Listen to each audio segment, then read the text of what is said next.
Fleur had a lot going for her in terms of voter appeal. So her whole identity, her whole branding to the general public was a politician's dream. She nailed every single demographic and hit back at every single objection there was. Sure, she's a woman, but Fleur de Lis, she wasn't a career-driven professional. She was maternal. She had 55 adopted children. 55. Jeez. Her whole political campaign was for advocating for children's rights, and it just came naturally to her.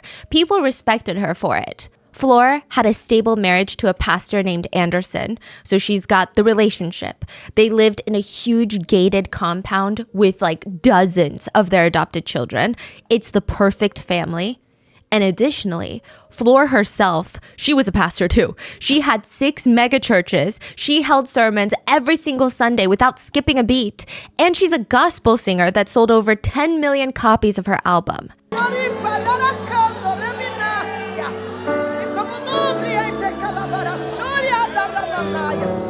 Hallelujah. Hallelujah.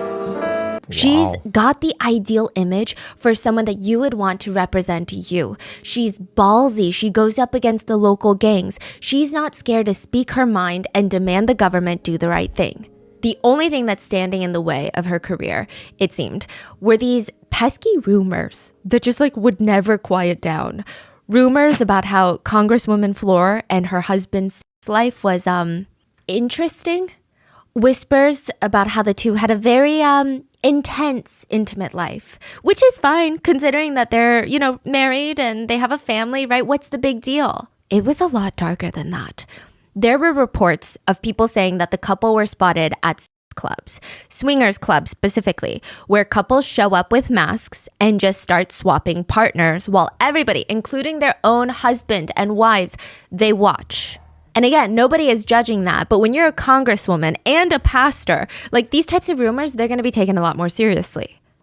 It's rumored the couple were such frequent visitors of these clubs that they even had their own private room that they would go to and sometimes even bring their own friends that were influential people in the religious or political space. So the rumor is intense. But more sinister than that was the rumor that the couple would show up to these swingers clubs with their own adopted children. It's alleged that they were at one of these parties on June 16th, 2019. The congresswoman and her husband were out until about 4 in the morning. Security cameras show them pulling up into their gated compound, back home. They're getting back home from their little date. Anderson, the husband, is driving, and Congresswoman Fleur was in the passenger seat, relaxing, playing a mobile game called Pet Rescue. It's very similar to like Candy Crush. They pull into their gated home. Anderson parks the car and he tells his wife, "Hey, I think I'm going to sit in the car real quick to finish up a few quick emails before heading in." I mean, I imagine that it's really hectic in their house with that many kids. So maybe this is the only quiet space that he has. They live with 55 kids? I think they live with like 30 at a time because a lot of them had grown up and moved out. And Fleur nodded. She slipped out of the passenger seat, slipped off her heels, and started walking into their house. She turned around before she closed the door behind her and looked at her husband and said, "Don't forget to close the gate." She smiled, went into the house, and beelined it for one of the kids' rooms. Earlier, when they were pulling into the house, she saw that one of the kids' lights was on. They have church tomorrow and it's 4 in the morning. What are they doing still up? So she opens the door and it's not even one of her adopted kids. It's her grandson, Ramon. So there's like multiple generations in this family. There's a lot going on. And she's scolding him like, "What did I tell you about staying up late?" And all of a sudden, all hell breaks loose. Rapid fire gunshots going off, and it sounds really, really, really close by. Back to back to back gunshots. Boom, boom, boom. The kids in the house, they all wake up from it. They're scrambling. Fleur is running downstairs screaming. 3 of the kids would run out of the house, and that's when they saw their father, Anderson, on the pavement with like 30 wounds to his body. He had been shot about 18 times. Why is it 30 shots? Sometimes the bullet will go in from the side and exit. So the exit wounds are considered wounds. And most of the wounds were focused on his private parts. There was a lot of blood everywhere. The house goes into full-blown chaos. Kids are screaming, "Call the authorities!" Some of the kids, they're standing frozen. They're so speechless. Some of them are sobbing on the ground. You can't even tell them, "Come on, do something." They're inconsolable. Congresswoman Fluor was being held back from all the doors and windows in the house by her adopted children. Whether they were concerned for her safety or whether they knew that her husband was dead on the pavement outside and didn't want her to see that, it's unclear. But in a 911 call, one of the kids tells the operator, "From what I saw here, Anderson's gone. He's gone. He's dead." The kids decided that they still don't want to just wait for authorities to show up. They spring into action and they lift their father's body from the ground into the car. They drive him to the hospital, but it seemed likely that everyone there in the house that night, they already knew that Anderson, their dad, he was dead. Daniel is the couple's only biological son. He was one of the first to get to the hospital. He was in the car that drove their father Anderson there. And he's sitting in the waiting room, and in walks his mother, Fluor. She had come in a separate car. And she demanded, all the hospital staff, "I need to see my husband. I need to see my husband right now." She's begging the nurses to take her to him immediately. And the nurses look down at their feet and they tell her, "I'm sorry, Congresswoman Fluor, but he's gone. There's nothing that they can do." Fluor's husband was dead. And she drops to the floor, screaming in shock. She's like, "This can't be. My husband, my husband. What is our family going to do? My husband." Some of the kids are trying to comfort their mom, hold her. But Daniel, their only biological son, he just watched. And he just thought, it was so odd, her reaction. Because they already knew that dad was dead. There were messages on Fluor's phone about how she wanted one of her 55 adopted children to kill her husband for her. And Anderson was not just Congresswoman Fluor's husband. He was her adoptive son. So he's not the husband? She adopted him and then married him. And then she wanted to kill him. Allegedly. And his murder would blow the door open right into Congresswoman Fluor's home.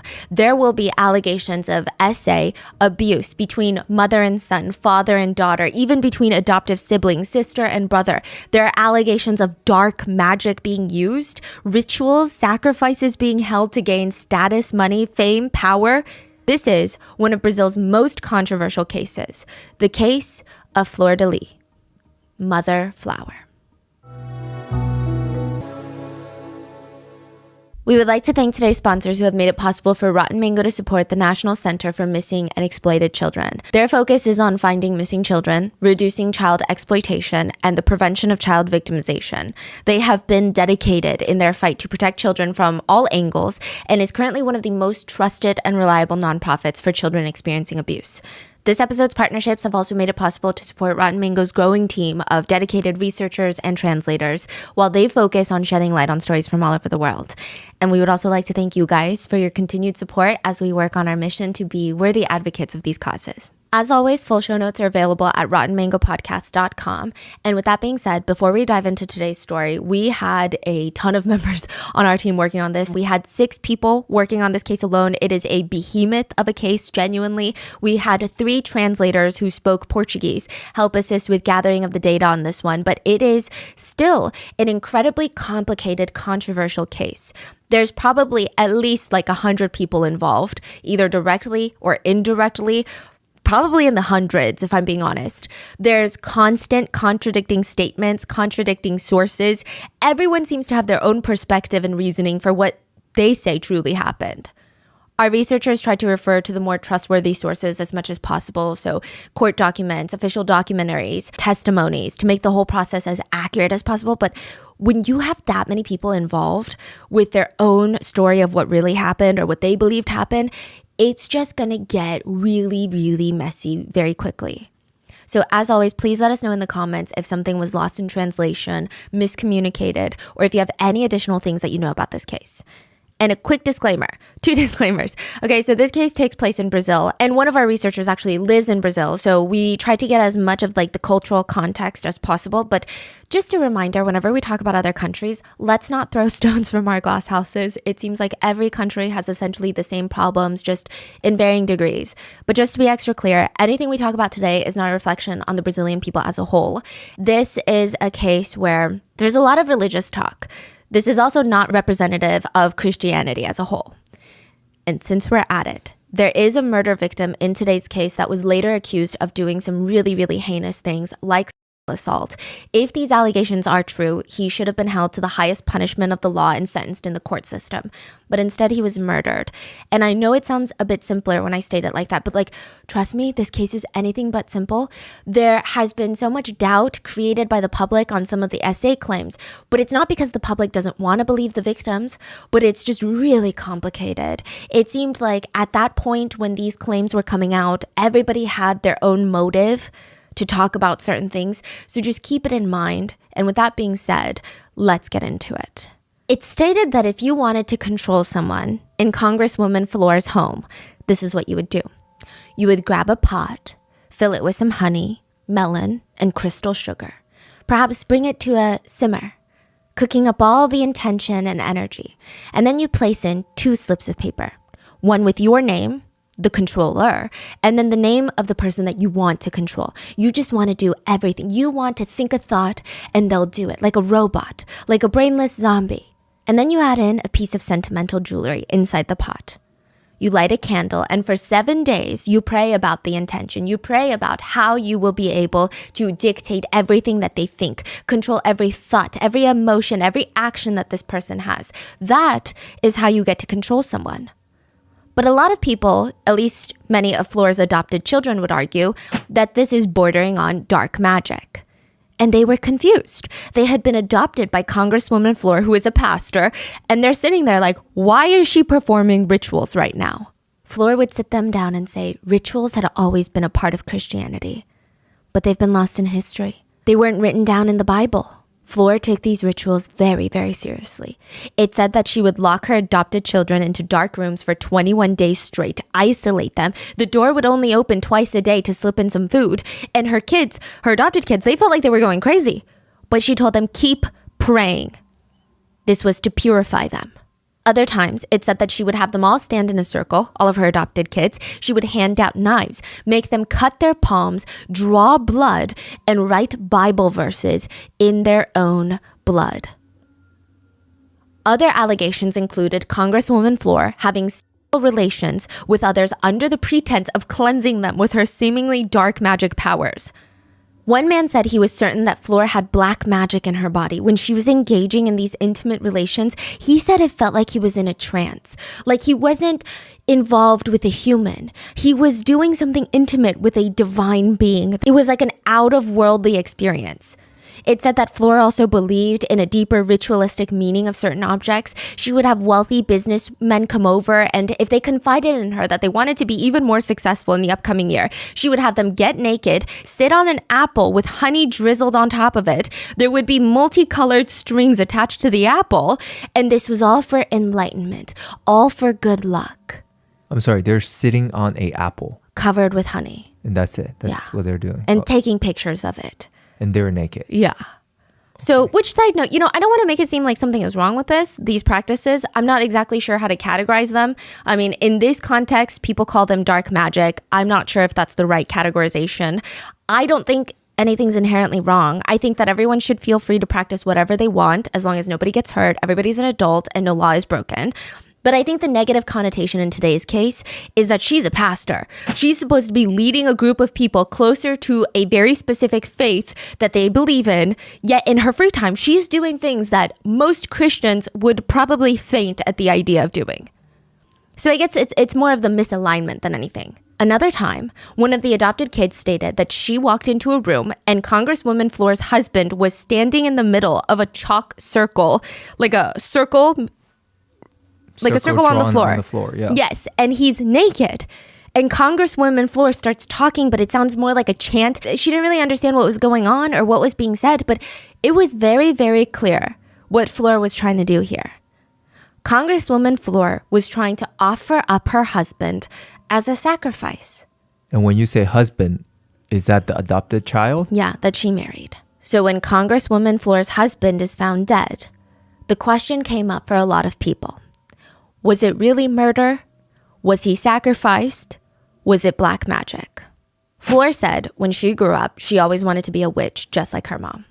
Flor and her mom, they lived on the hill.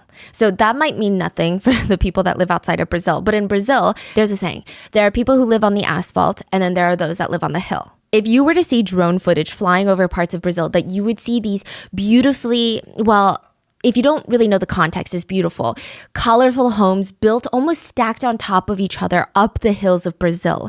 They're called favelas. And there's this picture of one of the favelas at night where there's just lights lining up the hill. And there's almost this serene beauty in the picture. It looks like LA, the Hollywood Hills lit up at night. It's the type of place that you would drive by and be like, oh, what kind of people live on a house at the top of the hill? But in Brazil, it's actually the opposite. On the hill is not where you want to be. There is no government, no zoning, no building codes, no law. The houses are built typically from scrap or stolen materials. And depending on the favela, some of them don't have basic infrastructures in place like sewage networks or even clean water. Some have stated that favelas are some of the most dangerous places in all of Brazil. In Rio de Janeiro alone, it's estimated that almost 2 million people live in these favelas around the city. And around 6% of the total population of Brazil live in favelas. And it's likely not a choice. Favelas are often associated with like extreme poverty. These are the people who were pushed out of the cities because they can't afford it. So they're forced into these favelas where there's an overwhelming presence of gang activity, drug trafficking, violence. And because of the social stigma that comes in living in a favela, it becomes impossible for these people to find work. Because they're like, you live in a favela, you're probably associated with the gang. I would call favelas a city of extremes. Because there's no government oversight, you can see most extreme versions of bad and good just colliding in one place. So the bad being, favelas are run by gangs and arms gangs. They have all the power and influence. They are known to be ruthless, brutal. They will take civilians, stuff them into tires, and light tires on fire. Then you have the good, because this is a population that is not being helped by the government. They've really become community centered. They're very creative on trying to build this home for kids that are coming up in the favelas. Civilians are inspired to take the hardships that they face. And there's actually a very strong artistic side in favelas. Like you will see some of the most creative people in favelas. It's interesting. And parents of children, they don't have the means to even purchase soccer balls for their kids, but you still see kids running around the hill with the ball, and it's always made out of random scraps, recycled bottles, trash, and they just rolled it up. It was fine as long as it rolls. And then right around them, you see kids not much older than them who were probably kicking around a ball of cans not too long ago, and now they're walking around with assault rifles, and they're part of a local gang. So it's devastating to see two extremes existing all in one place on the hill. So for today's story, all of that's to say, most people on the hill, they had no money. And Flor's mom was one of them. Flor's mom, Carmosina, and her second husband, Francisco, they had 5 kids to feed. So every single night they would gather around, they would sit down for dinner, and the table would be empty. And when there is no food, it's time for the witch to come out. They called Carmosina, Flor's mom, the Witch of Little Crocodile. Now, I do want to make it very clear that the next series of events I'm going to tell you about, we have no proof that it happened other than people claiming it happened, so just keep that in mind.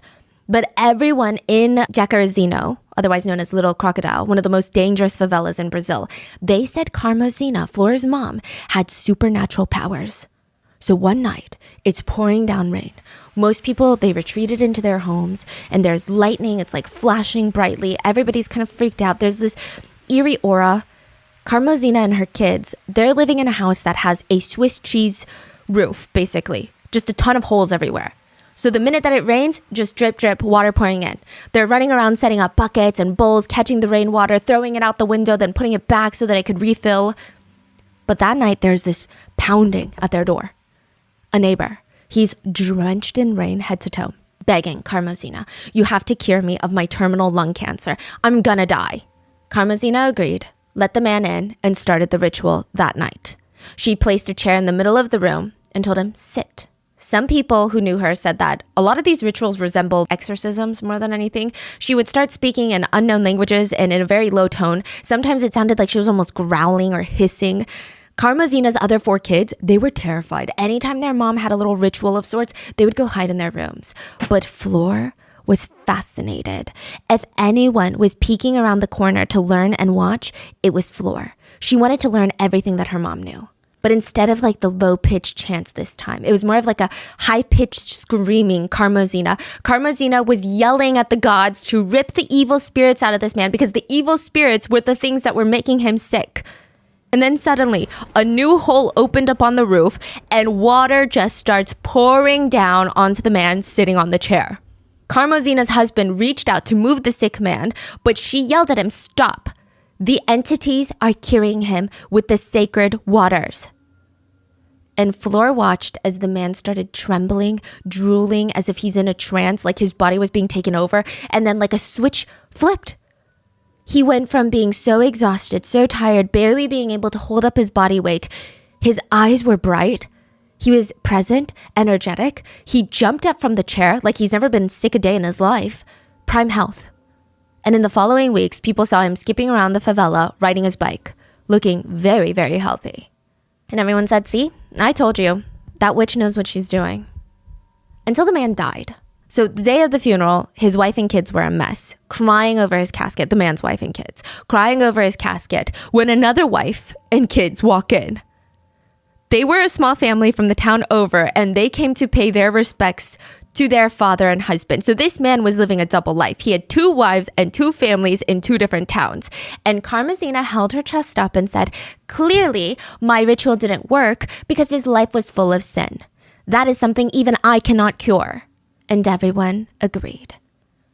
But there was kind of a question of like, who decides who has supernatural powers, right? Is that something that you're born with? Is that something that you learn? When did she even become a witch? Karmazina might say that it started when she was 17. And she bathed herself in her dead brother's blood. So in order to fully understand Flor's life and her dark magic allegations, we kind of have to understand her mom. Karmazina's life is very complicated, and it's said that everything that she learned in terms of dark magic, she passed on to Flor. And it was like the connection between mother and daughter, and also generational trauma. So Karmazina was forced to marry a man that she absolutely despised. He was the definition of evil. He would violently essay her, physically abuse her. He tried to kill her in the sense of just everything, emotionally, physically, just wanted her to die, basically. When Karmazina was beaten within like an inch of her life, she ran away from her husband straight to her parents, and instead of protecting her, her parents dragged her back to her husband's doorstep, and her mom got down and scolded her and said, "A man only beats his wife because he loves her. All of this is necessary. This is what's going to make you stronger later in life. So please, if you just do whatever he tells you to do, you're going to get beaten less and less." Karmazina was only 10 years old.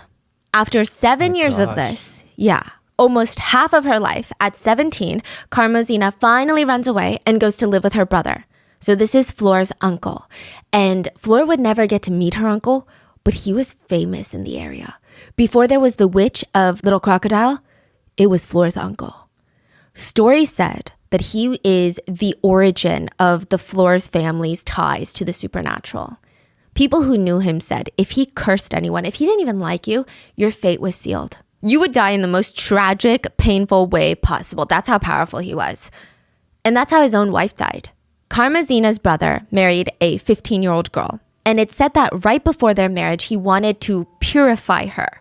And the process included locking his soon-to-be underage bride in a room for weeks. She was allowed to wear nothing but this white gown, and every single day the door would open and she would just get raw vegetables and drinking water. That's it. That's her diet. This is to purify her body.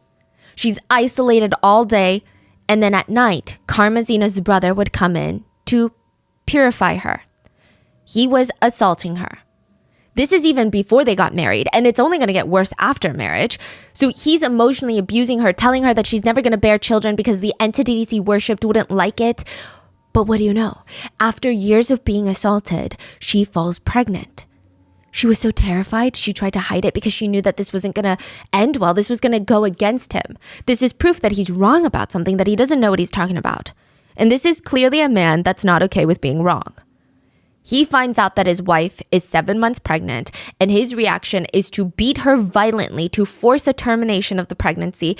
And he allegedly sat her down, force-fed her herbal mixtures that would induce a miscarriage, which, she's 7 months pregnant. Whatever he's feeding her is very strong. She ends up getting extremely sick from it and passes. She ends up dying. But somehow, by some miracle, the child miraculously survives. And a series of tragic events were triggered. Karmazina's brother attempted to light his baby on fire. Karmazina saved the baby, her niece. Days later, Karmazina comes home to find her brother dead. At the front of his house, he was hung up like meat. In a butcher shop, sometimes they hang meat on strings. He was dismembered and hung up. And his body parts were on hooks and strings. Whoever did this to him, they knew a thing or two about his rituals because they drained him of his blood and stored it in like a vessel. What? So before he was dismembered, he was drained of his blood. It was put into containers, and then he was dismembered and hung up like meat. Karmazina, she had every intention of calling the police and alerting them of her brother's murder, but only after she bathed herself head to toe in her brother's blood, because she felt like that was the only way to transfer his powers onto her. And then she scooped up his baby daughter that she saved and fled. Laodicea would be Karmazina's adopted daughter, Flore's cousin and adoptive sister, and also her biggest enemy growing up. They hated each other as kids. So it could be said that Flore fell in love 4 times in her life before being accused of murdering her husband. Now we're talking about Karmazina's daughter, Flore, right? Mm-hmm. So Flore's first love was through proximity. Flore had this very innocent crush on her next door neighbor, Sandoval. And the not so innocent part of all of this is that she's 12 and he's 32. But this is a good learning lesson, It's a good moment for all the adults, including Sandoval, to sit her down and be like, hey, these are a lot of big emotions, but nothing's going to come out of this. So, you know what I mean? But instead, Sandoval, the 32-year-old, starts grooming 12-year-old Flore. Obviously, so many things are wrong with this. And this is not the definition of love. I don't think I have to state the obvious. But Flore's mom, Karmazina, knew about the grooming and imposed just one condition. She said, everything's fine. I'm going to allow this relationship as long as you do one thing for me. Flore, you are not allowed to have any relations with him before you get married, because that is a sin. Flore listened to her mother. But 32-year-old Sandoval spent every waking moment that he had with Flore like a little snake, manipulating her into believing it's only a sin if it's done traditionally. He convinced her that him using her did not count. Now, Laodicea, if you remember, the daughter of Flore's uncle, the one that killed his wife and then was butchered like meat, Laodicea was one of the first people in the family to find out about Flore's essay. She's 22 at the time, and she knew how bad this was. So she went to their dad, because Karmazina had remarried, and said, hey, listen, this is what's going on with Flore.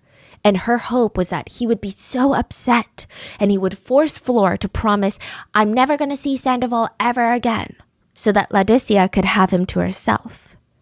She wanted Sandoval, but instead, their dad got red in the face and he was screaming about how he was going to gather up all of his friends and go jump Sandoval and beat the living daylights out of him. Laodicea rushed to warn Sandoval that he had to escape, run away because their dad would never stop looking for him, but she also wanted him to take her with him. Allegedly, he just looked at her and told her, you're too old for me, and ran off. How old is she again? 22. Wow. He's 32. Flore's first love was through proximity. Flore's second love would be through grief. And right now, Flore's house was very tense. Her mom, Karmazina, and her second husband, they just weren't seeing eye to eye. She kept trying to tell him, do not go to that church trip. I had a dream that you're going to die in a car crash, and I told you that my visions are always very accurate. To him, he's like, this is nonsense. He's like waving his hand. He's going on that trip and he's going to take their son with him because this is what you can't just have dreams and then tell me how to live my life. Interestingly enough, Flore herself, she always went on these trips with her dad, but this time she chose to stay home. And her mom just shook her head as she watched her husband and son leave. And she told Flore, I cannot go against God's will. So she stayed because she believes her mom more than anything. Okay. She thinks her mom is like a witch, is the belief, right? And it's like she knew that this would be the last time that she would see her husband, Karmazina. The church concert was a success, and they're all thinking, see, Karmazina isn't always right about everything. They pack into their cars and they start driving back home, and that is when a bus slams into the back of Flora's dad's car. It was really bad. Passerby stopped to check if everybody was okay, if anybody needed help. Authorities showed up to the scene, and thankfully, every single person was alive. Minor injuries, but alive. Police arrived at the scene. They're trying to organize everything. Who needs an ambulance, how to direct traffic. And in that moment, a car comes full speed straight towards them, crashing into the civilians that were standing outside the original car crash, killing 7 people, including Flora's husband and brother. That's crazy. Yeah. Do we know what happened? What do you mean? Just a car accident, purely? Yeah, car accident. I mean, it's crazy that I'm sure after the first car incident, they were having shaken feelings of like, oh my gosh, what a close call. Maybe Karmazina was right. It's very interesting. On the day of Flora's dad's funeral, the pastor asked Flora if she could sing for the crowd gathered there. It was all very last minute, and Flora's like 14. She doesn't have a band or a mic. She really does have a beautiful voice, though. She sang a cappella, no mic, in the church, just her vocal strength, and everyone in attendance was moved. For her, her father's funeral was the first time that she felt some level of fame. And it seemed like she really, really liked it. It was her dad's funeral, where she would bump into a man named Paolo, her soon-to-be first husband. So the way that they met honestly sounds like a story for the movies. She's singing at her dad's funeral in front of the crowd. She is on like a podium, like a stage of sorts. And when she's done, she's so shaken from the nerves and the grief and like the sadness. And she looks around and there's a man standing next to the stage holding out his hand to help her down. She takes his hand, he hoists her off the stage, and then he disappears into the crowd. She doesn't see him for another 4 years until she's 18. She's on the church stage singing and she locks eyes with the man in the crowd. It's the kind man that had helped her off the stage at her dad's funeral. And as she sang, he got up from the church pews. It's like both of them were in a trance. He starts making his way through the crowd, coming closer and closer to the front of the church, never breaking eye contact with her, which, mind you, it sounds super romantic, but like she's singing a gospel right now, not a pop romantic song. It's a little interesting. He makes his way to the front of the crowd, and the rest was history. She married Pastor Paolo, who told her for the past 4 years he had been waiting to see her again. How old is Pastor Paolo? He seems old, yeah, for sure. I don't know for certain. Don't quote me on it. I would imagine he was like in his 30s, and she just turned 18. So I don't think he was waiting 4 years to meet her again. I'm sure he knew exactly who she was. But conveniently now she's 18. They get married. They had 3 children. So Flora has biological children, Simone, Flavio, and Adriano. They will become very important to this case later, but we're gonna dive in later, right? Don't worry about it. 4 kids. She's gonna have another one with her second husband. Okay. So she's got 3 biological children with her first husband, Pastor Paolo. And these were probably the most normal years of Flora's life. But Pastor Paolo was convinced Flora was cheating on him. He said that he just couldn't do it anymore. Sure, divorce is bad in Christianity, but he cannot keep up with her appetite. That's what he said. She's just too much. Flora turned around and accused him of beating her. So it was kind of a mess that ended up in divorce and Flora taking her 3 biological kids and knocking back on the witch's door, her mom's door. Flora's first love was through proximity. Her second love was through grief. And now her third love would be through adoption. Flora, now she's in her 30s, like 32-ish, got 3 biological children. She's a single mom, and she's heavily involved in the churches in the favelas. She starts trying to do anything that she can to help. She starts bringing in kids from the favela to stay with her and starts informally adopting just any kid that needs help. Any kid that doesn't have present parents or food on the table, she's bringing them in. And this case is very interesting because she never formally adopts any of the kids. Legally, they are not her children. And this becomes an issue later because the police accuse her of kidnapping 55 kids. But as of right now, she's taking in random kids off the streets, telling them to call her Mother Flor, or Mother Flower, if you will. And she'd be like, "What's your name? Michael? Okay, why not today we start calling you Samuel?" She really liked names with some sort of biblical undertones. And one of the first few kids that she adopted was her biological daughter's 14-year-old boyfriend. So, his name is Anderson Do Carmo. And this is very interesting. Even after being adopted by his girlfriend's mother, Flor, and moving in with them, Anderson still stayed in contact with his biological parents.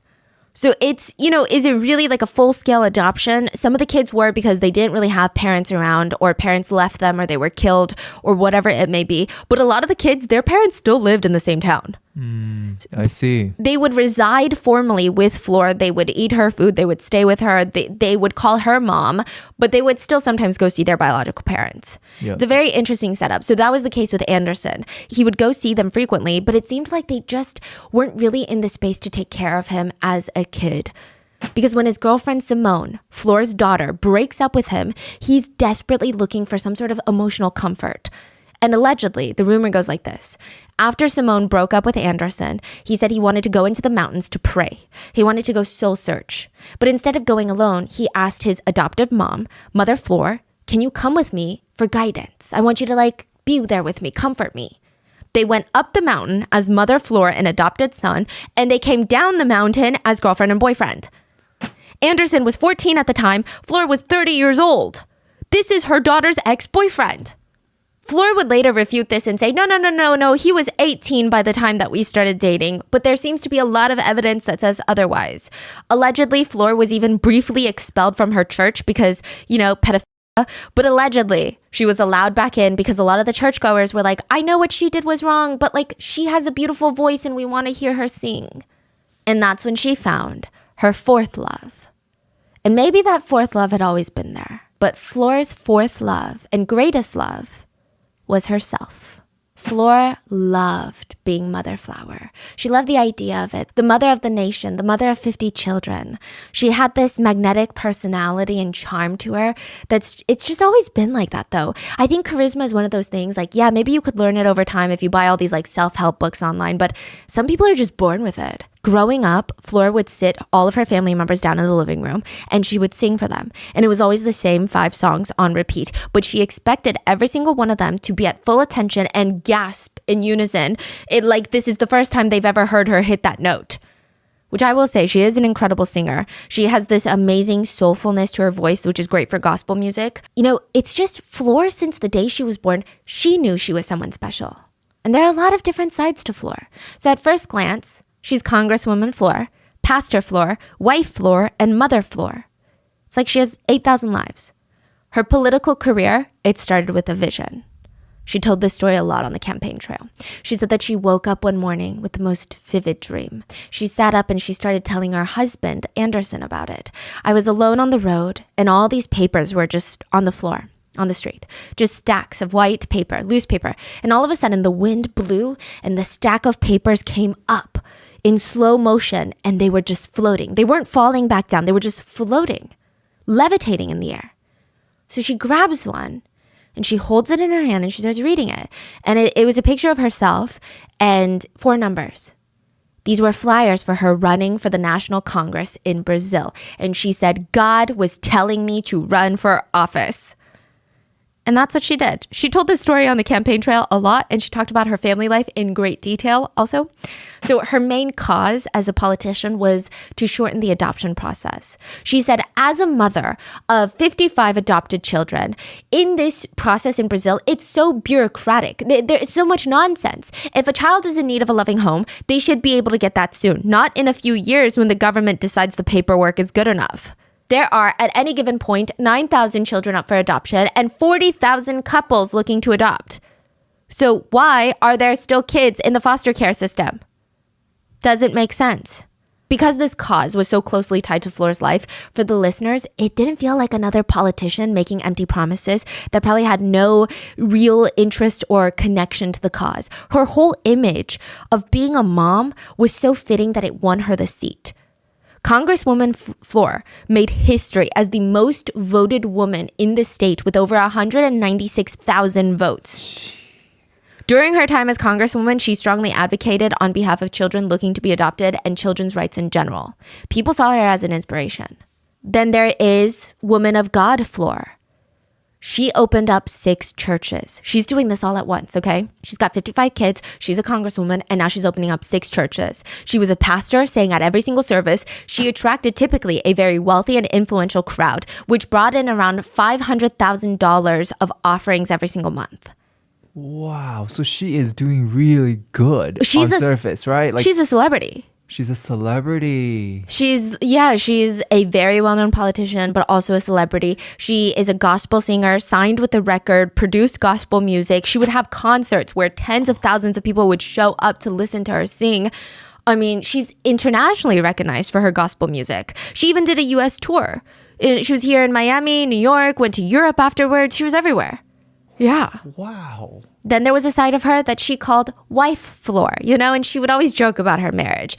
She talked about the way that she and Anderson fell in love, and it is kind of like a politician. It's very polished. She said, Anderson started by having great admiration for me.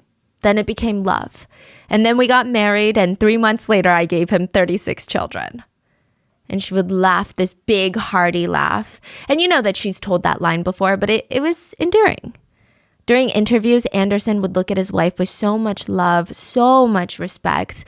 And he would say, I fell in love at first sight. And I knew that to win Flor's heart, I would have to get involved in the work that she's doing. When I married her, I knew that I married all the crazy things too.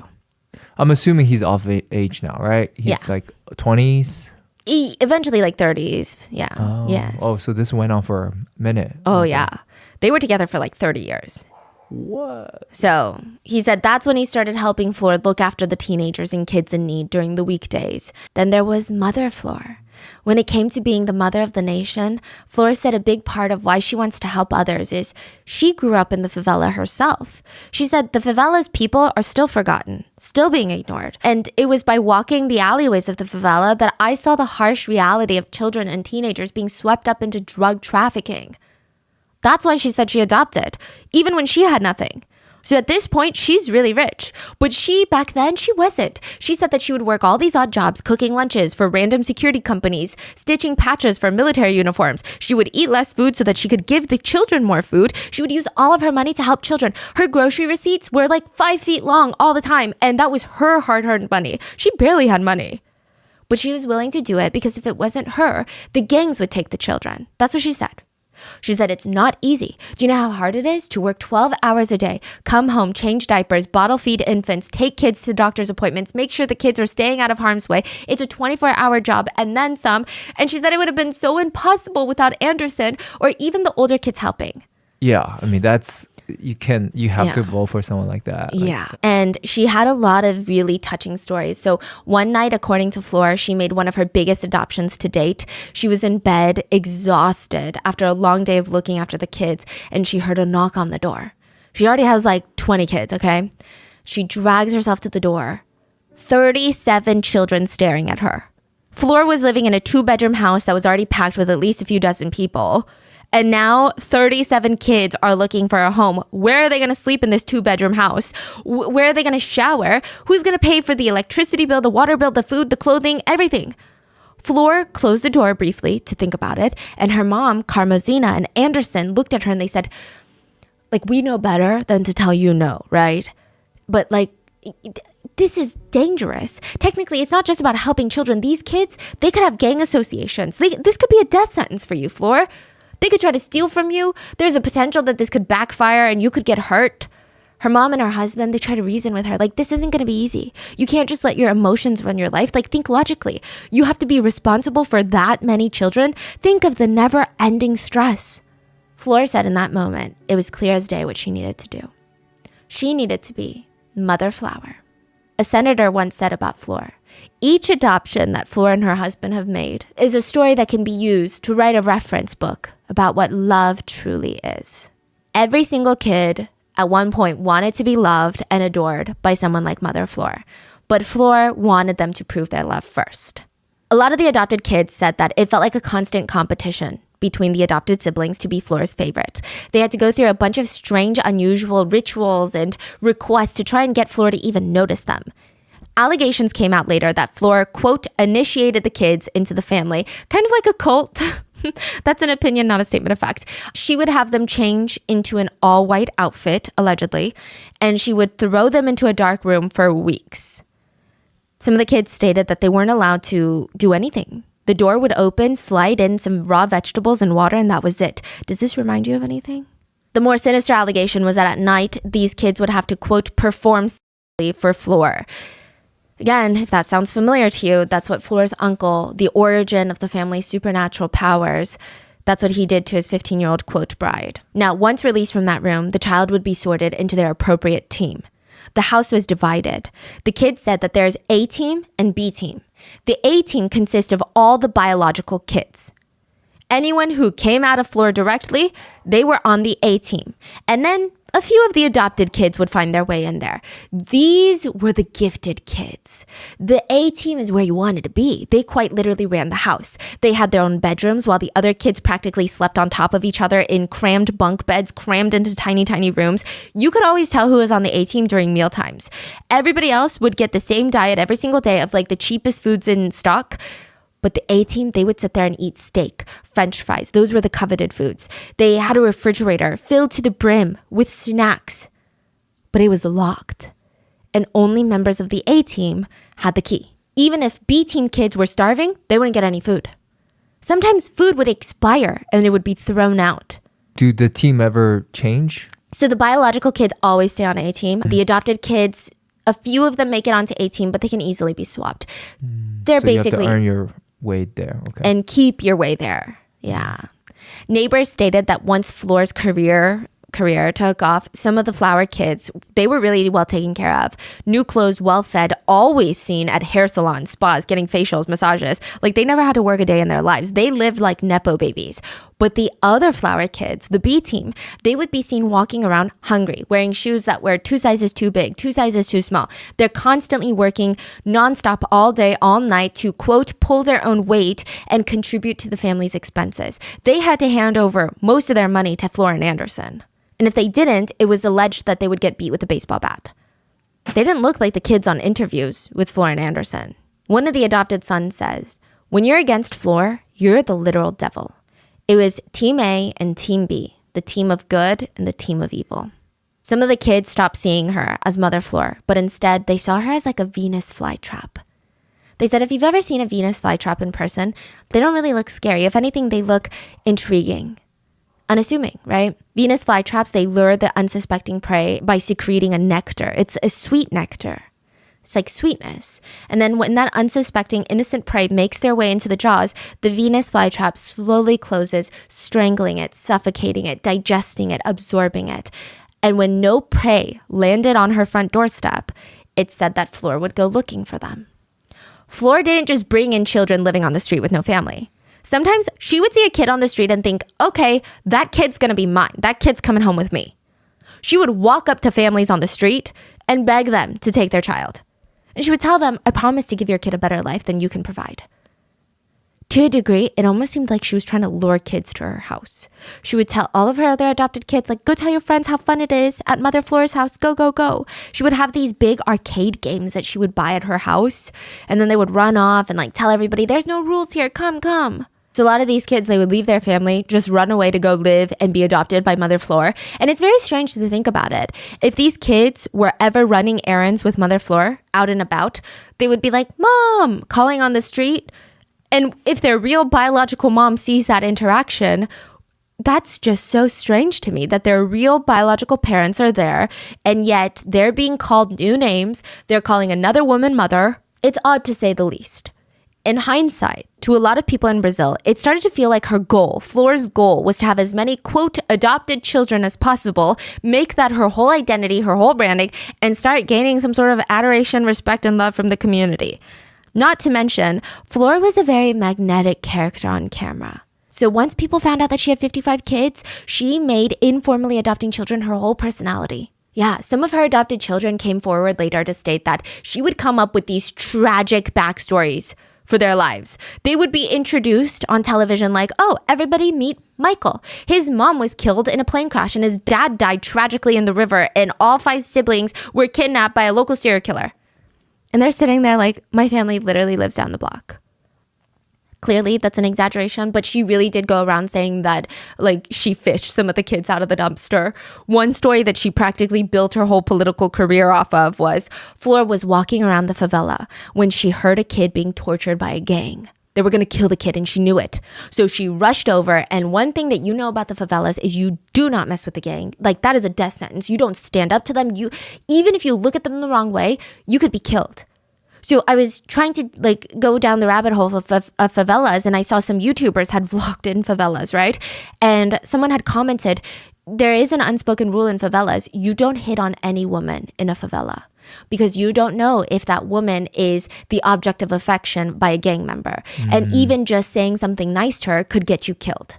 Like, that's how easily you can piss off a gang member, okay? So she said, I'm going to stop this gang from killing this kid. She rushed over, saw a little boy, 13 years old, bag covering his face, bloody, bruised up. There's a gun, assault rifle pointed at his head. He was about to be executed. This is the gang that runs the favela. She stands in between the gun, the kid, and the gang and says, absolutely not. I don't care who you think you are. I'll be damned if you think that you're going to hurt a kid in front of me. She's not scared of the revenge or consequences from the gang? Yeah, that's a whole thing that comes into play later. So she said that she put her own life on the line and said, you know what, gang? If he messes up and tries to get in your territory, you come after me and you kill me instead then. I'm going to take responsibility for this kid. This story was a guaranteed crowd mover. She told it with so much passion, even when it was people's fifth time hearing it, they'd be bawling. They'd be crying. And remember the story of the 37 children that showed up at her door? There was more to Flor's over-the-top heroic story. She claimed that the 37 kids who showed up at her door were survivors of a massacre.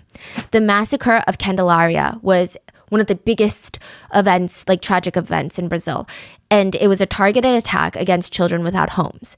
So more than 60 young kids were outside of a church in central Rio when a group of off-duty police officers opened fire on them, killing 8 of them. Side note, there are conflicting accounts of why police officers would want to go out and commit literal murder against children, of all people. There are 2 main accounts. One stated that the police had gotten into an altercation with some of these kids earlier, and this was revenge. The second theory was that they were paid to clear the city of, quote, street children.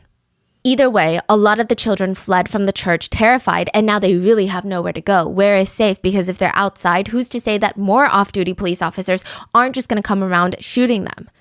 They had nobody to talk to. Flor claimed 37 of them showed up at her door that night, and she took in the survivors of this infamous massacre. This story catapulted Flor into mainstream media in Brazil. News networks, TV shows, they all wanted to meet Mother Flor. They wanted to meet her 50 children. They were so curious about so many things, right? How do they live together? Do they take turns showering? How do they have enough food, right? How does one interviewer even ask Flor, how do you remember all their names? And she would laugh and she said, you know, it takes time. I have to stare at their cute little faces and repeat their names. But to me, that's nothing. You know, saving these children from a life of crime, trafficking, and drugs, that's what matters, you know? And she takes a lot of pride in not just adopting infants, but even teenagers who have, according to her, troublesome history, if you will. The whole messaging is, she's a savior. Now, Diane, her adopted daughter, said, between the adopted kids, there was a feeling that we were being used by Flor and Anderson. Flor never gave us affection or love. It was a house full of anguish and resentment. And in interviews, the family seemed perfect. All the kids looked like kids. They're laughing, happy, carefree. But many of them would later say, it was all an act. We were not happy. We were not well taken care of. Not only that, but there were allegations that they were being assaulted by their own adoptive parents. After the kids were, quote, initiated into the family, Flor would bring them into a secret room that usually none of the other members were allowed into, and some of them claimed that she would perform, quote, rituals on them. Some of them alleged that they were pretty dirty when they came into the house because they didn't have access to a shower. So Flor would say, hey, I need to make sure that you're really clean. A lot of the adopted sons said that she would follow them into the bathroom and start assaulting them during the first bath. And if she liked it, then she would continue to assault them throughout this whole process. And if you tried to go up against it or say, hey, I don't think that we should be doing this, they would be kicked out of the house, allegedly. Other kids said, I don't know about the parental abuse, but a lot of the adopted kids were dating each other, and it was kind of strange. Like there was always this very tension in the house between everyone. It didn't seem like a family unit. It just seemed more like a group of people, anyone could date anyone. It was just, they thought it was odd. Even kids as young as 10 were dating each other. And allegedly, they claimed that Flora not only allowed this, but encouraged it, dating amongst her adoptive children. It was just strange. A lot of these allegations felt like it's nothing like a real family. Additionally, there were allegations that Flora would round up all the teenage, still underage girls in the house, all of her adopted daughters, and offer them up as playthings for politicians she wanted to impress. Or worse, pastors. You know, sometimes you have cases where there are no witnesses, no personal connections to the victim's life to follow, nothing. The lead is cold, dead end. You have nothing else to explore. You wish that you had 100 people who saw something or knew something, right? But with this case, the police said it was the exact opposite problem. There are too many people involved, too many perspectives, experiences, biases, motivations. And when someone is executed like that in front of their home with most of the wounds to their private area, one thing is very clear. Someone had a very strong, very personal motive. After Anderson's murder, the kids were already divided into groups. The ones who thought nobody in their family had anything to do with the murder. The ones who thought someone in the family killed Anderson. But nobody saw anything. Nobody saw the killer. No. And just like Flora, Anderson had a lot of people who loved him. Anderson is also a very complicated person. I think this case gets really messy because people start accusing each other of basically everything. But before the murder, Anderson was very well loved in his community. And I'm not saying that the allegations of abuse didn't happen because he's loved in his community, but it just adds another layer of complication. He held his own sermons at church and he was able to really motivate people, connect with them. People said that he was charming. It was endearing that he was also very passionate and dedicated to not only his kids, but to Flora. So most community members, they had a positive association with Anderson, but some of his kids, they did not. Some of the kids stated, Anderson is not the person you think he is. They said Anderson's only goal in life was control. He wanted to control Flora, their children, and especially their money. Some of the kids said, you would think that Flora is the one in charge because she's technically the congresswoman and like the gospel singer, right? All of that, the mother of 50 children, right? Anderson is the one that's making all the calls. He's got the brains, right? And as much as the kids despised him, they do give him credit. They're like, you know what? He is the reason that Flora is successful in the first place. Some kids stated that to Anderson, we were out of numbers. Like we're a business to him. Adopted kids would grow up, move out, or run away. And once the numbers started going down in the house, he would go and fetch new kids to bring in. He's not really providing love. This is just to maintain their image of being the adoptive parents of the nation. They said allegedly he would beat the shit out of the kids. And the whole Mother Flora branding was the only thing that mattered to him. So to the police, once they start digging, initially there's a lot of suspects. Maybe Flora and Anderson were targeted by political opponents because, you know, they're controversial people. Perhaps maybe it was a gang then.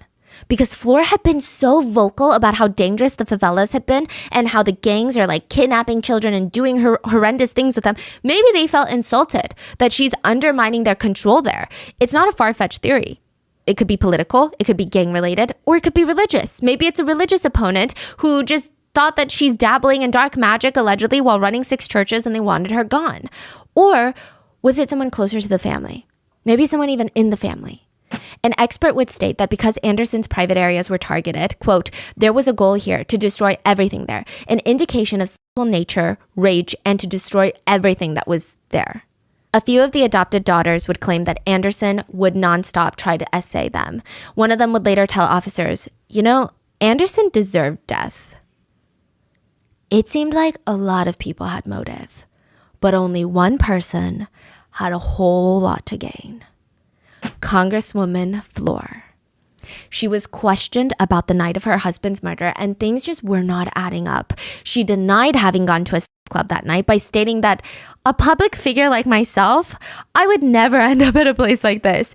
Even if she had gone there, at least she went with her husband, right? Instead of someone else's husband. Which is kind of an odd way of trying to convince someone that you weren't there. But regardless, she stated that she had actually gone to the beach. Again, we don't even know if this is true, if they had maybe gone to the beach after the club, but this is Flora's version of events, and she claims it was just the beach, something that they would do often to get alone time away from the kids. So they're strolling around the beach, holding hands, giggling like they're teenagers in love. And then in this wild, spontaneous, romantic gesture, she said Anderson ran up to a chair on the beach, climbed on top, opened his arms, and screamed out loud for everyone to hear, "I love you, Fleur-de-Lis, I love you." People were looking at him like he was insane, but she was just smiling because, their romance was so intoxicating. She said they found a quiet spot, made love in the moonlight, then strolled around a while before making their way back to the car. This is when things start getting a bit strange. Flor said on their way home, she noticed 2 motorcycles tailing their car. They were driving extremely slow, which is alarming. So there are a lot of motorcycles in Brazil, but they're usually all rushing to get to deliveries to their next destination. These motorcycles usually don't stay behind cars. They'll weave in between cars to get ahead. But there were 2 motorcycles just going below speed limit behind them, not moving in the same direction as them. She thought it was weird. She started paying attention to it because, they live in a city where there was an uptick in crime rates. But after a little while, the motorcycles took a turn and vanished. So she didn't think anything of it. 4 a.m., they get to the house. The streets are quieter. No motorcycles in sight. Her husband said that he wanted to work in the car a little bit longer, so she went in herself to check on the kids. Her grandson, Ramon, was still awake, and she was busy scolding him when she starts hearing the gunshots. Now, she stated that originally she wasn't really that freaked out. Gunshots are not that uncommon in this neighborhood. She went back to talking to her kids, but then a few things started popping up in her mind. She said, 1, why were there so many gunshots fired? It sounded like at least 6. 2, why did it sound so close and so loud? And 3, where is Anderson? She said she started to realize that Anderson was in trouble because, and I quote, "because my husband is always concerned about my safety. With everything, any sort of difficult situation, the first person he'd look for to help was me. Me." Meaning, if there were gunshots fired nearby, Anderson would have run up to check up on Flor. I see. Porque o meu marido, ele era muito preocupado com a minha segurança. Ele era muito preocupado, ele tinha muita preocupação em me manter tranquila em qualquer coisa desse nível, de qualquer situação difícil. A primeira pessoa que ele procuraria para tranquilizar seria eu. That's when she realized, oh my God, Anderson is probably in trouble. Flor said she believed that this is a robbery gone wrong. The motorcyclists were somehow following them home, hoping to rob them, but instead they were confronted by Anderson, killed him, got scared, and ran away. She later said, "I went on a date with my husband, just a date, and it ended like this. It ended with him losing his life while protecting the house, protecting the family. What he tried to do was to..." Unfortunately, he opened the gate to the garage and he tried to stop them from entering the house. He sacrificed his life to protect the family. That's what she said. Nobody, not even authorities, wanted to be suspicious of her, right? Because she's supposed to be grieving the most. But the math was not mathing. First of all, the dogs. The couple owned 2 big dogs. I think they lived in the yard, and they were notorious for barking at strangers that passed by. Literally, a neighbor walks past the gate, the dogs are losing their mind barking. They went around asking for neighbors if they had heard dogs barking before the gunshots. They all responded no. If there were multiple strangers tailing Flor from their date to their house and they showed up to shoot Anderson, the dogs would have at least barked, right? That didn't make any sense. They examined the dogs, and neither of them showed signs of being drugged. So sometimes robbers will throw treats with drugs to make them, mellow out so that they won't bark, but none of that. The dogs were fine. Could it really be robbery then? Robbery gone wrong?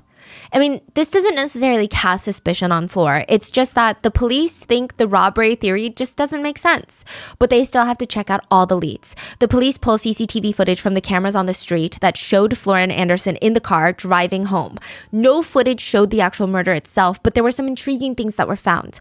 The police were able to track the couple most of their way home, and there were never 2 motorcycles around them.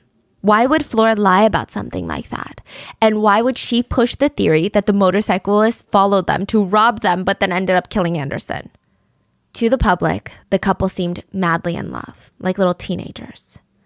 But some of Flor's children would later state to the police, the wealthier the couple became, the more their relationship started to show cracks. Some kids stated Anderson had full control over the money, and that was a big pain point for Fleur. The feeling being that Fleur seemed like the type of personality that wanted to spend all of her money. Anderson wanted to make sure that didn't happen and save a lot of it. Maybe for himself, maybe for them, maybe for the kids, who knows? Kids said that Fleur complained that the trade-off was unfair. She's like, I am the one singing. Why is he controlling the money? And just to give you context, we don't know the relationship behind closed doors, but some of the older kids reported that the money wasn't even split that unfairly. It was split 60-40. Anderson would take 60%, Fleur would take 40%, but Anderson paid all the bills. So he paid for everything, the house, the rent, grocery bills, school fees for the kids, transportation costs. He funded all the kids. That's why he took 60, and he was the manager behind everything. Like Fleur literally was just like the charismatic figure. And all of Fleur's 40% was just spending money. But there are unsubstantiated reports that their relationship was getting really weird because of this. And Anderson started doing some questionable things. So if a new teenage girl came in, this is an allegation, by the way, right? If a new teenage girl came in to be adopted, Anderson would ask Fleur if he could assault her. Fleur almost always said yes. Another allegation states that when an adopted daughter came to Fleur terrified that Anderson was trying to essay her, Fleur would tell her, if the wife is aware that her husband is looking for someone else, it is not a sin. If that's true, that means Fleur doesn't see this as essay, but just as regular cheating. I mean, that doesn't make sense. But following that logic, maybe Fleur was over it. Maybe she was over him cheating and taking her money and controlling the finances. But would she really have someone kill her husband? Like, that's what the police are thinking. She could just take control over her finances or divorce the guy, right? She can't divorce him. It goes against her image of being a family woman, a mother of 55 children. A single mom of 55 children just doesn't have that good of a ring to it in the political sphere. If she divorces him, she risks her political and religious careers, both of which are indirectly bringing in a lot of money, especially being a pastor of 6 churches. Yeah. So going by that theory, if Anderson is killed, Fleur will only gain more love and admiration because she suffered a tragedy. So the motive, there is one.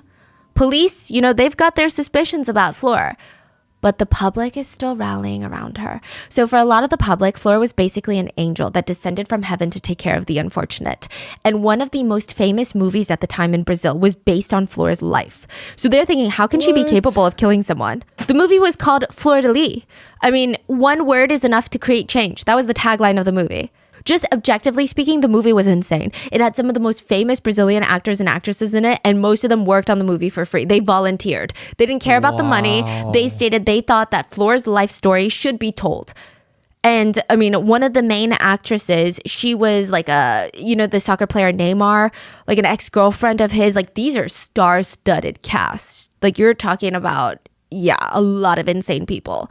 Now, if the police were suspecting her of anything bad, the public just thought it's probably because they can't do their jobs. They can't protect these kids in the favelas, and they hate the fact that she's shedding light on the situation to the whole world. It's embarrassing them that she can do their jobs better than they can. So the day of Anderson's funeral, hundreds of people showed up from all over Brazil to show and pay their respects. They just felt so heartbroken, not just for Anderson's giant family, but for Fleur. They had been together for 30 years, and now she's a widow, a single mom. She's got to stay strong for 55 kids. So when Fleur arrived, the crowd forced a human corridor for her to pass through. She had a white jacket and big sunglasses over her eyes. She was like in the thick of grief. It looked like people were holding her back from flinging her body onto Anderson's casket. Some people said that she looked like she was going to faint at any point. But halfway through the funeral, it got a little weird. Fleur disappeared and reappeared in a new set of clothing.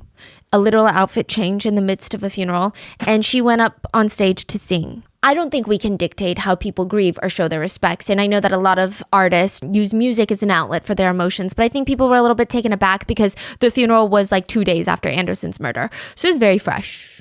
Yeah.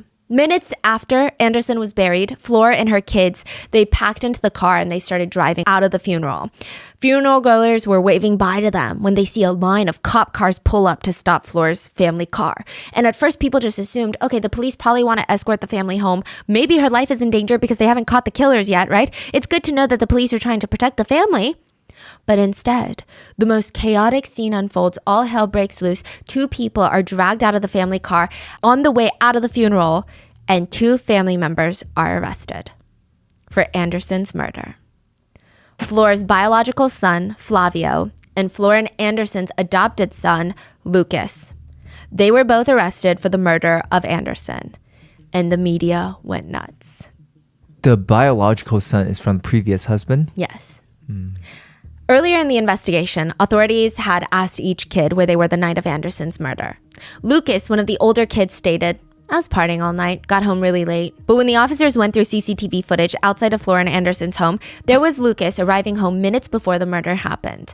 He was dropped off by a car, ran inside the house carrying a black backpack. Then he ran out not too long after without his backpack. Authorities confronted him about his lie, and he just responded, "The backpack? Right, I forgot about the backpack. I just wanted to drop off some laundry." The police were confused. "But you don't live there anymore. You left the party that you were at, grabbed the backpack of dirty clothes, and dropped them off at 3 a.m. at a house that you don't live at anymore?" He didn't have a good answer to it. Police tried to piece together a potential motive for Lucas, and all of the other adopted kids said he was one of the more, quote, problematic kids. You know, I don't really like that term, but a lot of the family members said that he had a temper. He was very aggressive. He was always involved in some gang activity before he was adopted, and he promised Flora and Anderson that he would stop, but he never did. He would show up at home bloody, bruised up. Anderson was constantly beating him, telling him, "If you don't stop, like, dealing with these gangs, I'm not going to keep a criminal in the house. We're going to kick you out." One piece of evidence that really intrigued the investigators was Lucas had texted Flora not too long before the murder, "If Anderson comes to me and dares to lay a hand on me, I'll end him." In hindsight, what he texted is really bad. Authorities consider this clear intent to kill, but some could argue that it sounds like a teenager that's upset. Best case, it's a wounded ego and it's not a threat. Worst case, it's a threat on Anderson's life. Police went with the latter. But while the authorities were searching the house looking for evidence against Lucas, they found a gun in Flavio's room, the biological son. The murder weapon. The murder weapon had been wiped of fingerprints, but the police knew it was Flavio's because A, it was in his room, and B, there was a single pubic hair on the gun, and the pubic hair belonged to Flavio. So they arrest the 2 family members. And this next part gets really unhinged, but both sons were placed in the same interrogation room, seated right next to each other, and the officer presented them with the gun and said, "Have you ever seen this gun, Lucas? Because we think this gun was in that backpack that you dropped off at the house minutes before Anderson was killed. Have you seen it before?" Lucas said, "Yes, I have. Flavio sent me a message with a picture of the gun a while ago. He said it was his new gun." "Okay, Flavio, explain that." Flavio said, "I only bought the gun for protection reasons. I wanted to protect my family." From who? From Lucas. He went on to say, while sitting right next to Lucas, that Lucas was very aggressive and violent towards the family, and Flavio was terrified that something was going to happen, so he bought the gun. Okay, and how did you buy this gun? Because it's an illegally purchased, like, black market gun.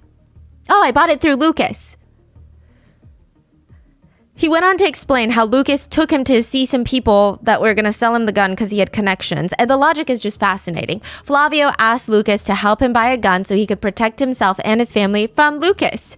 But Flavio continued. He said Lucas even helped him pay for the gun. He paid $700. He pitched it in. Lucas said, "No, I didn't. Everybody knows I'm broke. I don't have $700. And then out of nowhere during this interrogation, if you can even call it that, Flavio admits to shooting Anderson. Even Lucas looks at him in shock. And I don't know if it's shock because he just found out or if it's shock from the fact that, like, dude, why would you admit that right now? I don't know. Like, what did he say? He's like, "I shot Anderson." And the police are like, "Why did you shoot Anderson?"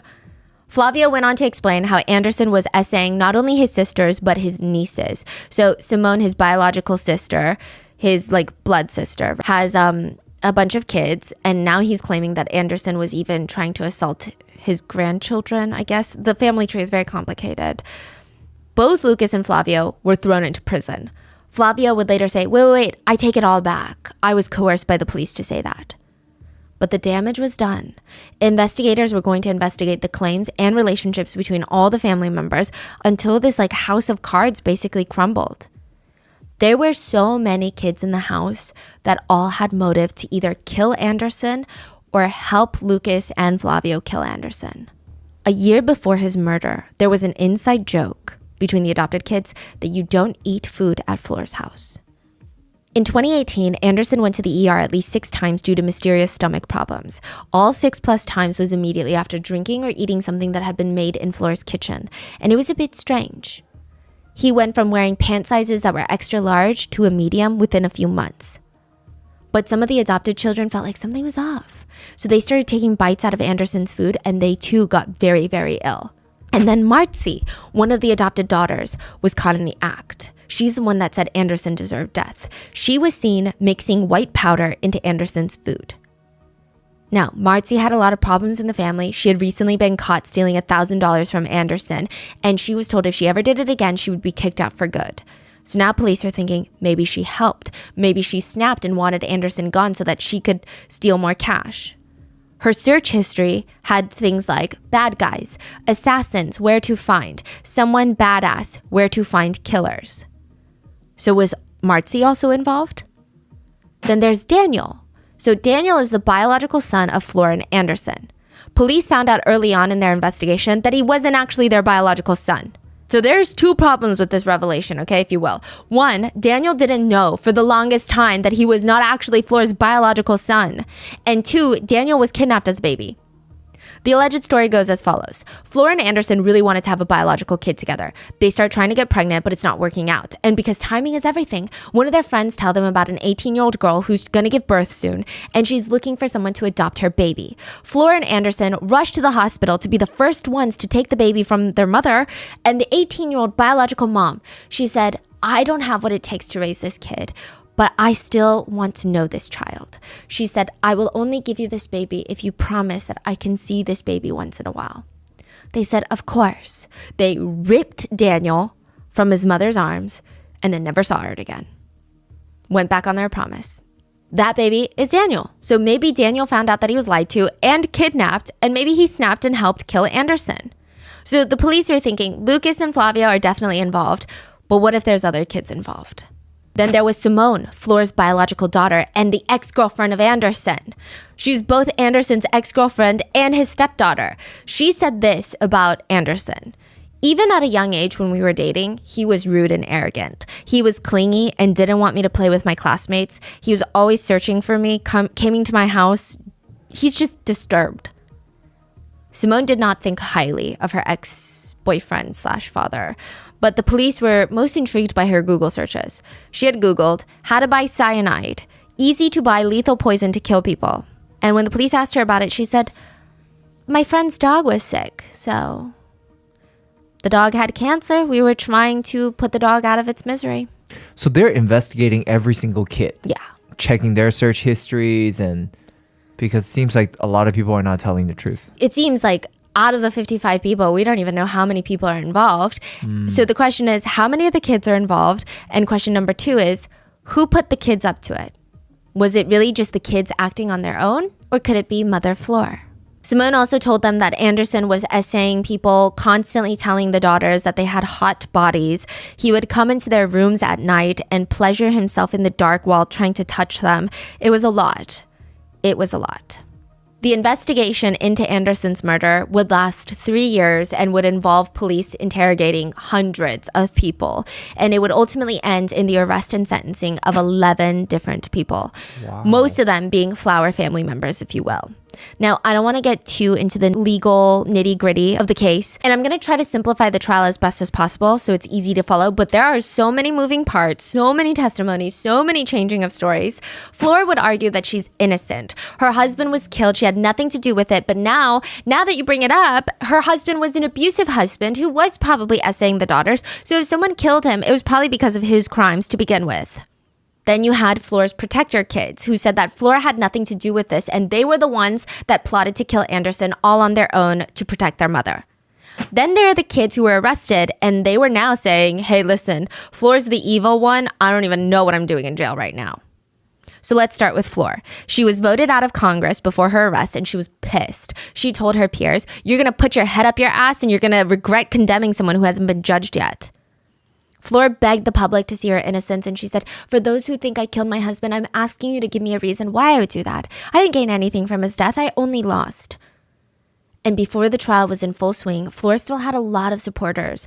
Her Instagram comments were filled like, God will always be with her, and she won't ever stop giving a hand to those who need it, stuff like that. But once the trial started, public opinion started shifting. Many of Flor's adopted children started testifying against her, the ones that were not arrested for Anderson's murder. One adopted son stated that after Anderson's funeral, Flor was shouting, "I'm free." Mizelle, one of the adopted kids, stated that for the past year, Flor had been complaining about Anderson and actively thinking about ways to get rid of him. And when he told her, "Mom, just divorce him," she said, "Absolutely not." They preached at church about the importance of a strong family unit and how sacred marriage is. They would be unthinkable. She responded that she could not scandalize the name of God like that. And when Flor even found out that Mizelle was talking to the police for this trial, one of Mizelle is the adopted son, oh, okay. one of the biological children went up to him and said, "You know snitches die, right?" He said he was very scared for his life, and he has not been in contact with Mother Flor or the rest of the family since then. And if you feel like this is turning into a he said, she said situation, text messages were uncovered where Flor literally told Lucas, her adopted son that's in prison, "I will give you $2,000 after the job is done. You can pretend it's a robbery, but only Anderson can be targeted, nobody else." In another text message to a different adopted son, Flor said, "Let's put an end to this. Help me. I'm asking you. No, I'm begging you, Andre. How much longer do we have to put up with this scumbag in our lives?" Andre responded, "Mom, I got your back. There's not much I can do, but I'm on your side." She responded, "Yes, there is something you can do. It's simple. I'll explain it to you. Help me focus to end this once and for all. 1 week and we can put an end to this story." Later, Marcy, the adopted daughter who was trying to poison Anderson, allegedly, she would declare that she stole her mom's phone and sent those messages to her adopted brothers. Simone and Marcy, they really wanted to defend their mom. But another kid said, "Yeah, no, we're telling you, nothing happened in that house without Flor's permission." And it's not in the sense of, what if she intervened and prevented her kids from killing Anderson? No, because this isn't coming from Simone or Marcy. The number one person on Flor's mind is always Flor, without question. Flor argued, "I didn't know about any of this. I didn't know about the abuse going on in my home. I loved my husband too much. He was everything to me. He was my life. I had a suspicion once concerning our daughter Kelly, but I didn't want to believe that he was capable of that sort of thing. He abused me, yes, but I didn't want to believe that in my home he was doing the same thing to other women." Saying, if the kids killed Anderson because of the abuse, she didn't know about it. But in the end, Flor was found guilty of all charges. She was sentenced to 50 years in prison for first-degree murder.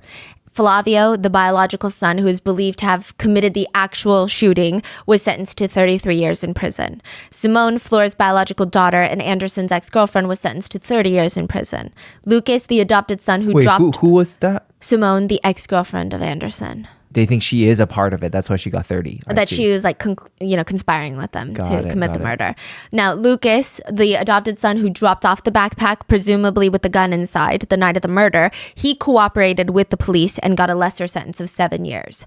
Marcy and 2 of the other adopted kids, they were acquitted of all accusations. 4 other siblings were absolved of the murder charges, but they're still facing time for criminal conspiracy.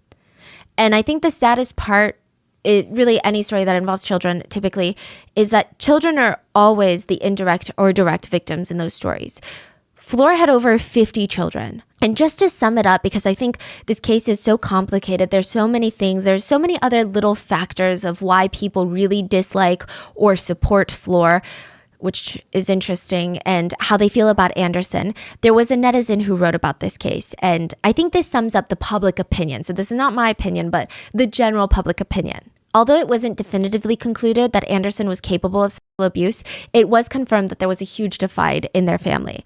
There were favorites. If it's not sexual abuse, some sort of abuse from both Flor and Anderson. It's clear Flor had reason to kill her husband. It's also clear that she had most of her children under her thumb, whom she probably used to commit this horrible murder, then threw them under the bus when it was convenient for her. She also groomed Anderson probably since he was 14 years old, then married him. If she were a man, we'd all be calling her a predator. A lot of things can coexist all at once. So I think it's really complicated. I do think that Anderson's story gets lost along the way, also because of the allegations of abuse, which I'm not saying aren't true. I feel like they're unsubstantiated right now, but I do think that there were a lot of bad, weird things going on in that house. And if Anderson wasn't the one committing abuse, he likely knew it was happening because there was some sort of abuse going on in that house, and it's very clear. But it's just very complicated. I think, though, the only thing we know is the children, since the very beginning, they were the ultimate victims in this case. In one interview, Fleur said, "If you ask me, Fleur, what do you love doing the most in the world? I will always answer, being a mother. Because by being a mother, you're receiving way more than you're giving." There are two ways you can interpret that statement. That could mean she feels so fulfilled by being a mom that she is receiving more emotional fulfillment in the process than giving.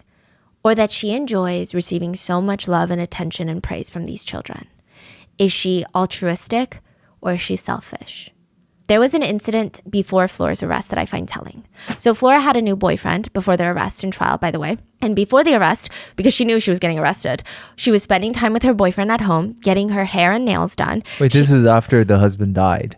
Yeah. She got a new boyfriend. Yeah. Okay. She was getting Botox injections. She was getting her hair and makeup done. And someone was blow drying her hair while she screamed, "I'm not a criminal. I didn't kill anyone." I don't know. It's just very telling that she's, yeah. And now in a Brazilian prison, there is a mother-daughter duo sharing a cell. Fleur and Simone. Both of them have been charged with the murder of the same man. Simone was found guilty of killing her ex-boyfriend, Anderson. Fleur was found guilty of killing her ex-husband, Anderson. Both women shared a lover once, and now they both share a prison cell. Wow. The only time they don't is when Fleur's new husband comes in for conjugal visits, because she married her boyfriend, Alan. We don't even know when they first started dating. That's another thing that people have suspicions about, because Fleur actually knew her new husband while she was still married to Anderson, and there's even a photo of the three of them together. So that could have added more motive for Fleur to want Anderson gone. To this day, Fleur maintains her innocence, and she said, "It's clear that they wanted to arrest me at any cost. They want to make me the mastermind of this murder. That's why I'm asking for help outside of Brazil. I'm begging for help." Fleur told a journalist she wanted help from an American TV show called Deadly Recall. It's a true crime show hosted by a celebrity detective, and she told the journalist, "This is who I want to help me. I found him on the Discovery Channel." Most people think Fleur's mom predicted Fleur's dad's death in the car accident. And now Fleur has predicted her husband's death, but in a murder. How did she predict? Because if it's murder, you know it's coming. Oh, I see. That was the very intense case of Fleur. There's a lot of other things that it's so complicated that there's so many other statements, so many other little things that Fleur would have said, but let me know your thoughts. What are your thoughts on this one? Do you think that all of the kids were involved? Were they manipulated by Fleur? You really think Fleur had no idea that any of this was going on? I think it's so crazy that she was able to fool everyone, the whole country, for that long. Yeah. That brought her to that level of admiration from the whole country. And then they eventually all crumble down, right? But that's insane. The success that she achieved for that long. Terrifying. Nobody knew until now. People loved her. I mean, she had some of the biggest celebrities, politicians. She met the first wife of Brazil, and they were friendly with each other. Judges supported her. Everybody supported her. Yeah. Nobody saw a thing. Nobody suspected a thing. Yeah. And that just goes to show that children really are just unheard and uncared for in even America. So it's not trying to point fingers at any other country, but just generally in the world. So leave your thoughts in the comments and please stay safe. I'll see you guys on Wednesday for the main episode.